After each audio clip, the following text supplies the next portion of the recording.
제21장. 왕의 마음이 여호와의 손에 있음이 마치 본물과 같아서 그가 임의로 인도하시느니라. 사람의 행위가 자기 보기에는 모두 정직하여도 여호와는 마음을 감찰하시느니라. 공의와 정의를 행하는 것은 제사 드리는 것보다 여호와께서 기쁘게 여기시느니라. 눈이 높은 것과 마음이 교만한 것과 악인이 형통한 것은 다 죄니라. 부지런한 자의 경영은 풍부함에 이를 것이나 조급한 자는 궁핍함에 이를 따름이니라. 속이는 말로 재물을 모으는 것은 죽음을 구하는 것이라 곧 불려다니는 안개니라. 악인의 강포는 자기를 소멸하나니 이는 정의를 행하기 싫어함이니라. 죄를 크게 범하는 자의 길은 심히 구부러지고 깨끗한 자의 길은 고드니라. 다투는 여인과 함께 큰 집에서 사는 것보다 움막에서 사는 것이 나으니라. 악인의 마음은 남의 재앙을 원하나니 그 이웃도 그 앞에서 은혜를 입지 못하느니라. 거만한 자가 벌을 받으면 어리석은 자도 지혜를 얻겠고 지혜로운 자가 교훈을 받으면 지식이 더하리라. 의로우신 자는 악인의 집을 감찰하시고 악인을 환난에 던지시느니라. 귀를 막고 가난한 자가 부르짖는 소리를 듣지 아니하면 자기가 부르짖을 때에도 들을 자가 없으리라. 은밀한 선물은 노를 쉬게 하고 품 안의 뇌물은 맹렬한 분을 그치게 하느니라. 정의를 행하는 것이 의인에게는 즐거우며 죄인에게는 패망이니라. 명철의 길을 떠난 사람은 사망의 회중에 거하리라. 연락을 좋아하는 자는 가난하게 되고 술과 기름을 좋아하는 자는 부하게 되지 못하느니라. 악인은 의인의 속전이 되고 사악한 자는 정직한 자의 대신이 되느니라. 다툼에 성내는 여인과 함께 사는 것보다 광야에서 사는 것이 나으니라. 지혜 있는 자의 집에는 귀한 보배와 기름이 있으나 미련한 자는 이것을 다 삼켜버리느니라. 공의와 인자를 따라 구하는 자는 생명과 공의와 영광을 얻느니라. 지혜로운 자는 용사의 성에 올라가서 그 성이 의지하는 방벽을 허느니라. 입과 혀를 지키는 자는 자기의 영혼을 환난에서 보전하느니라. 무례하고 교만한 자를 이름하여 망령된 자라 하나니 이는 넘치는 교만으로 행함이니라. 게으른 자의 욕망이 자기를 죽이나니 이는 자기의 손으로 일하기를 싫어함이니라. 어떤 자는 종일토록 탐하기만 하나 의인은 아끼지 아니하고 베푸느니라. 악인의 재물은 본래 가증하거든 하물며 악한 뜻으로 드리는 것이랴. 거짓 증인은 패망하려니와 확실히 들은 사람의 말은 힘이 있느니라. 악인은 자기의 얼굴을 굳게 하나 정직한 자는 자기의 행위를 삼가느니라. 지혜로도 못하고 명철로도 못하고 모략으로도 여호와를 당하지 못하느니라. 싸울 날을 위하여 마병을 예비하거니와 이김은 여호와께 있느니라.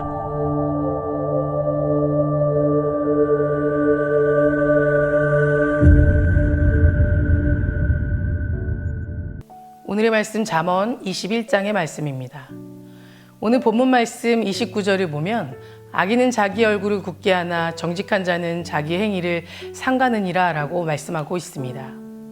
즉 악한 자들은 죄를 짓고도 부끄러워할 줄 모르고 정직한 자들은 항상 자기의 행동을 살피고 잘못된 것이 있으면 부끄러움을 알고 고치기 위해 힘쓴다는 것입니다. 이렇듯 악한 자들과 의로운 사람의 모습을 비교하면서 설명하고 있음을 볼 수 있습니다. 어느 목사님이 설교 도중에 죄의 무거움과 또 그 짐이 얼마나 무서운지 열심히 말씀하셨습니다. 예배가 끝나고 한 청년이 목사님을 찾아와 물었습니다. 목사님, 죄의 짐이 무겁다고 하셨는데 왜 저는 그 무게를 느끼지 못하는 걸까요? 그러자 이 목사님이 이렇게 대답하셨습니다. 만일 죽은 사람 위에 큰 돌을 올려놓으면 그 죽은 사람은 뭐라고 할까? 이 말을 들은 청년은 목사님, 죽은 사람이 어떻게 그 무게를 알 수 있겠어요? 라고 대답했습니다. 그러자 이 목사님은 다시 한번 질문을 했습니다. 그럼 우리 눈에 작은 모래알이 들어간다면 어떨 것 같은가? 그때 이 청년은 목사님, 눈에 먼지만 들어가도 아픈데 당연히 고통스럽겠지요. 라고 말을 했습니다. 이 말을 들은 목사님은 이렇게 말해줬습니다. 그렇다네. 죽은 사람은 아무리 큰 돌을 올려놔도 고통을 느낄 수 없지만 살아있는 사람은 작은 아픔에도 고통을 느끼지. 우리의 죄도 마찬가지야. 내 영혼이 죽어 있으면 아무런 고통을 느낄 수 없지만 살아있다면 작은 죄에도 고통을 느끼고 회개할 수밖에 없는 거라네. 이처럼 죄를 부끄러워하지 않는다면 그 사람은 이미 죽은 사람과 같습니다. 그래서 하나님께서는 끊임없이 우리의 마음을 움직이시고 우리가 정직하고 올바른 길을 가라고 이끄시는 것입니다. 그런데 우리가 그 하나님의 마음을 헤아리지 못하고 바라보지 못하고 내 뜻과 내 기준대로 살아가려 한다면 죄의 길에서 옳은 길로 걸어가지 못하게 될 것입니다. 우리가 옳은 길에 가기 위해선 하나님의 뜻을 알아야 합니다. 그리고 하나님의 시간으로 들어갈 수 있게 해달라고 간구해야만 합니다. 우리도 하나님의 뜻이 분명하다는 것은 이미 알고 있습니다. 하지만 자기의 입장에서 생각하고 세상 중심적인 눈으로 바라보게 된다면 하나님의 뜻도 하나님의 일하심도 보지 못하게 되는 것입니다. 사람은 자신이 중심이 되어버리면 자기 생각대로 해석하고 자신이 정한 기준대로 보게 됩니다. 그렇기 때문에 죄를 죄로 느끼지 못하고 하나님이 내 삶을 방관하고 계시는 것처럼 느끼며 원망하게 되는 것입니다. 늘 하나님을 바라봐야 하는데 그렇지 않기 때문에 현재의 상황에만 보이게 되는 것입니다. 우리의 불평하는 말을 잘 살펴보면 그 불평의 원인이 나에게 있다는 것을 우리는 알 수 있습니다. 내가 원하는 인생, 내가 원하는 편안한 길을 벗어나게 될 때 우리는 불평하게 되는 것입니다. 이 욕망을 버리지 않는 한 우리는 평생 불평하다 주님 품으로 갈 수 있습니다. 주님의 말씀대로 살아가는 것이 목적이 아니라 내 욕망의 목적을 두고 살아가게 된다면 만족하지 못하게 되고 불평의 말들이 나오게 되고 온갖 생각에 사로잡혀 하나님을 놓치고 살아가게 되는 것입니다. 우리 중에도 하나님께 기도하면서 하나님이 응답하시는 방향까지 결정해 놓고 기도하는 사람들이 있습니다. 하나님이 자기의 뜻대로 응답해 주기를 바라는 겁니다. 이러한 태도를 취하는 사람들에게는 모든 주권이 하나님이 아니라 자기 자신에게 있다고 생각하며 살아가는 것입니다. 하지만 이것은 엄청난 착각입니다. 오늘 본문 말씀 30절과 31절의 말씀을 보면 지혜로도 못하고 명철로도 못하며 모략으로도 여호와를 당하지 못한다라고 하였고 싸울 날을 위하여 마병을 예비해도 결국 이김은 여호와께 있다고 말하고 있습니다. 아무리 사람의 힘으로 그 어떤 지혜와 명철과 계략을 가지고 있다고 해도 주님을 당해낼 자는 이 세상에 없다라는 겁니다.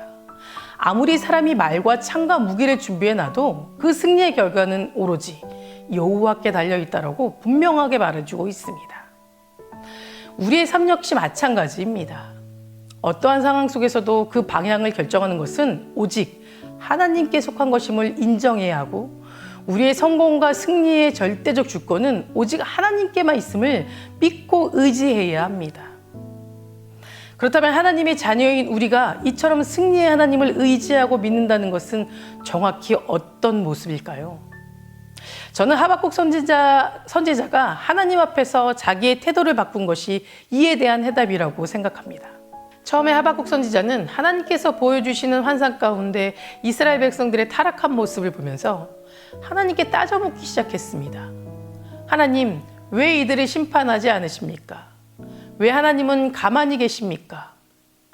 하박국에게는 하나님에 대한 원망과 불평의 소리만 가득했던 겁니다. 그런데 하박국이 세상의 모든 주권이 하나님께 있다는 것을 깨닫는 이후부터는 이 모든 불평과 원망의 소리는 완전히 사라졌습니다. 이때 하나님께서 들려주시는 음성은 이것이었습니다. 하박국서 2장 3절 말씀에 이 묵시는 정한 때가 있나니 그 종말이 속히 이르겠고 결코 거짓되지 아니하리라. 비록 더딜지라도 기다리라. 지체되지 않고 반드시 응하리라. 비록 더딜지라도 기다리라는 것입니다.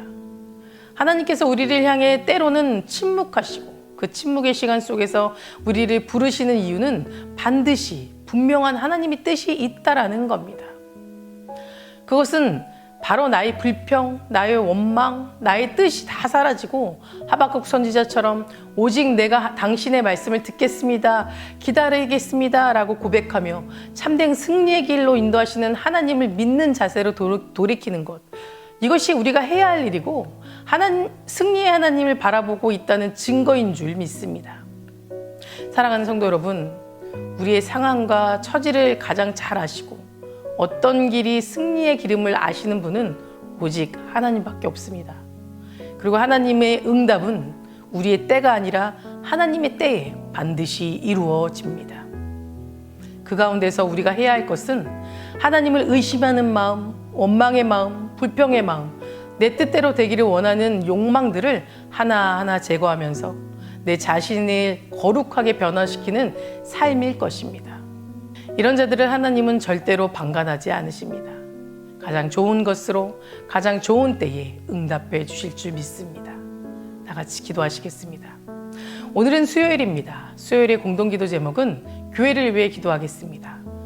교회의 부흥과 회복을 위해 기도해 주시고 이 땅의 교회가 복음으로 돌아갈 수 있도록 기도해 주시기 바랍니다. 그리고 올해 수험생을 위해 기도하겠습니다. 수험생의 이름은 김유지, 이은채, 임채은, 오윤준, 정선우, 최명진, 최보검, 임병인입니다. 먼저 교회를 위해 또 수험생을 위해 기도해 주시고 각자 개인의 기도 제목을 위해 기도하시기 바랍니다. 기도하시겠습니다. 사랑과 은혜가 충만하신 하나님 감사합니다. 오늘 하루 나의 삶을 주관하신 하나님께 감사를 드립니다. 세상 가운데 참된 승리의 길로 인도하실 주님을 바라고 또 살아가길 원합니다. 나의 생각, 나의 고집 모두 다 내려놓고 오직 빛 되시고 진리 되시는 주님만을 바라며 살아갈 수 있도록 인도하여 주시옵소서. 특별히 교회의 부흥과 회복을 위해 기도합니다. 이 땅의 모든 교회가 주님 앞에 엎드려 회개하고 기도하게 하시고 주님의 뜻을 구하고 주님이 하시는 말씀에 귀 기울이고 그 말씀에 순종하며 다시 복음으로 돌아갈 수 있도록 인도하여 주시옵소서. 하나님과의 관계를 건교히 세우고 구원의 방주 역할을 잘 감당하는 교회 되게 하여 주시옵소서. 모든 교회가 영혼구원의 사명을 잘 감당하게 하시고 날마다 말씀 앞에 새로워지게 하셔서 하나님과 이웃에게 또 세상에 사랑받는 교회 되게 하여 주시옵소서. 담임 목사님에게 영육간의 강건함을 허락하여 주시고 언제나 귀한 말씀으로 성령 충만하게 하여 주시고 또 선포되는 말씀을 통해 드니의 심령마다 변화되어 귀한 열매 맺게 하시며 또 헌신과 순종을 다짐하는 귀한 시간 되게 하여 주시옵소서. 육신의 병 또 마음의 병으로 아파하는 모든 성도님들에게 주님의 보혈의 손으로 안수하여 주셔서 강건케 하여 주시옵소서. 우리 수험생들 지켜주실 줄 믿습니다. 시험에 대한 걱정과 염려로 힘들어하지 않게 하시고 참 평안을 허락하여 주시옵소서.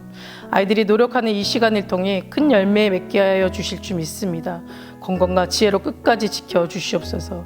우리 다음 세대 아이들의 믿음을 지켜주시고 말씀으로 소망을 꿈꾸며 살아갈 수 있도록 인도하여 주시옵소서. 감사드리며 이 모든 말씀 예수 그리스도 이름으로 기도드립니다. 아멘.